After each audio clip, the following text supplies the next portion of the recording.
تو جب army chief کو وٹنس ملتی ہے تو اس کے بعد پاکستان کو شرک اور اس کی اقسام سے پاک کیا جاتا ہے، اور پھر اللہ کی مدد آتی ہے، اور جو ہم پلانز بناتے ہیں اللہ کی مدد اس میں شامل ہوتی ہے، تو پاکستان جو ہے نا وہ تیزی سے ترقی کرتا ہے۔ اور لیکن دوسری طرف وہ عرب کنٹریز میں ڈسٹرکشن ہوتی چلی جاتی ہے، اور پاکستان ترقی کرتا چلا جاتا ہے اور انڈیا سے ہضم نہیں ہوتا، تو وہ پاکستان پہ اٹیک کرنے لگتا ہے۔ تو اس وقت اللہ پھر 3000 کالے رنگ کے جنگی جہاز بھیجتا ہے، اور ان جنگی جہازوں کو دیکھ کے تو انڈیا کی اکیلا پاکستان پہ اٹیک کرنے کی ہمت ہی نہیں پڑتی۔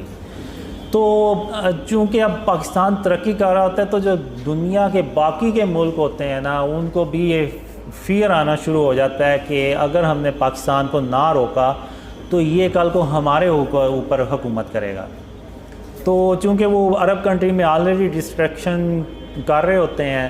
تو وہ پھر انڈیا کے ساتھ مل کے تو ایک بہت بڑی جنگ پاکستان پہ مسلط کرتے ہیں، تو جس کو کہ وہ غزوہ ہند کہا جاتا ہے۔ جو میں نے ڈریمز میں دیکھا ہے وہ شاید 100 جھنڈے 100 ملک ہوں جو سارے مل کے نا تو پاکستان کے خلاف ہو جاتے ہیں۔ تو اب اس دوران پاکستان کی جو آبادی ہے وہ بھی زیادہ ہوتی ہے، کیونکہ لوگوں کو پتہ چلتا جاتا ہے کہ یہ اینڈ آف ٹائم اور اس طرح سے غزوہ ہند کا وقت آ رہا ہے۔ تو لیکن اس کے باوجود لوگوں میں نا وہ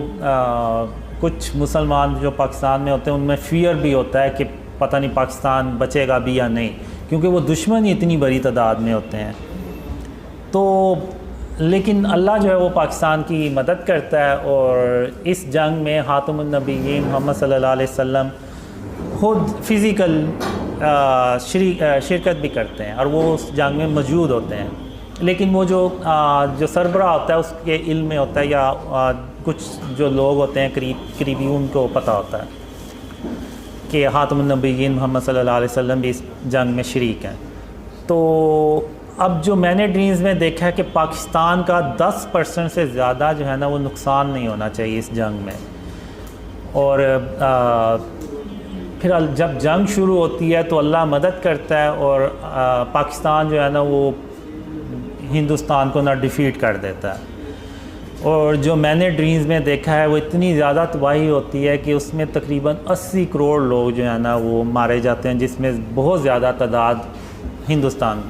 ان کی ہوتی ہے۔ تو اس کے بعد میں دیکھتا ہوں تو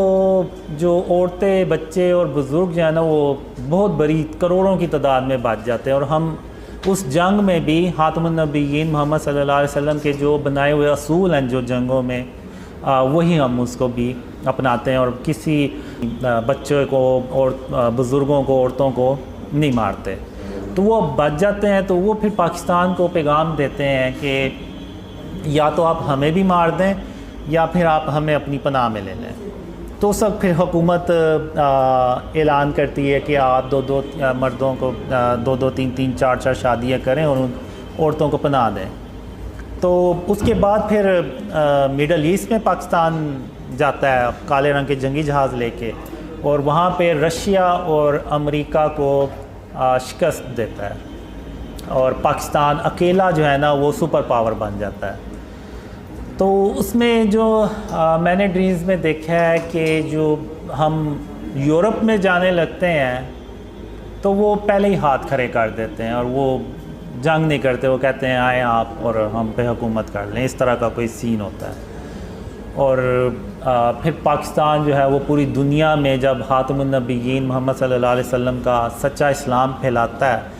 تو پوری دنیا امن سے بھر جاتی ہے، لیکن اس کا جو سٹارٹ ہے نا وہ پاکستان سے ہوگا۔